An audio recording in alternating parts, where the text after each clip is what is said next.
Prezidentimizni so'nggi yillarda mana shu sportga, yoshlar sportiga, futbolni rivojlantirishga berayotgan e'tiborlar natijasida hammangiz guvoh bo'lib turibsizlar.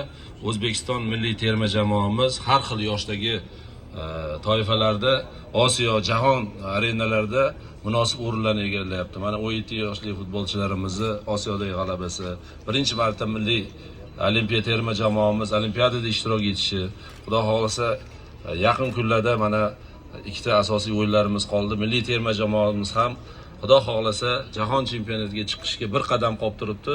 Mana shu natijalarning o'zi mana shu yurtimizda futbolga berilayotgan e'tiborli bir natijasi desak, samarasi desak to'g'ri bo'ladi. Endi professional klublarni rivojlantirish bo'yicha ham O'zbekistonda alohida strategiya bo'yicha ishlanyapti. Mana O'zbekiston futbol assotsiatsiyasi Ravshan aka qatnashyaptilar.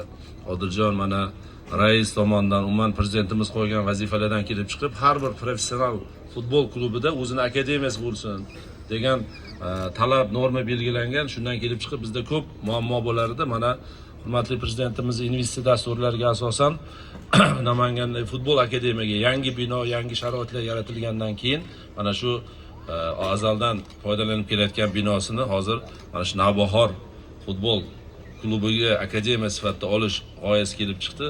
Navbahor futbol klubi ham bugungi kunda mana shu davlat klubi hisoblanadi. Chunki mahalliy hokimiyat ta'sis hisoblanadi. Shundan kelib chiqib ta'sisi bir bo'lgandan keyin buni muammosi yo'q. Shundan kelib chiqib bizni mana shu Navbahor dublyorlari, Navbahor ostida o'ynayotgan yoshlarimizga sharoitni yanada yaxshilash va bu orqali Navbahor klubimizni mana shu mavqeini yanada oshirishga harakatlardan desak to'g'ri bo'ladi.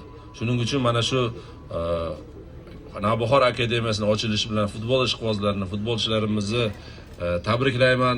Kelgusida mana shu hamma klublar ham rivojlanaversin, lekin Navbahor chempion bo'lsin. Sog' bo'ling.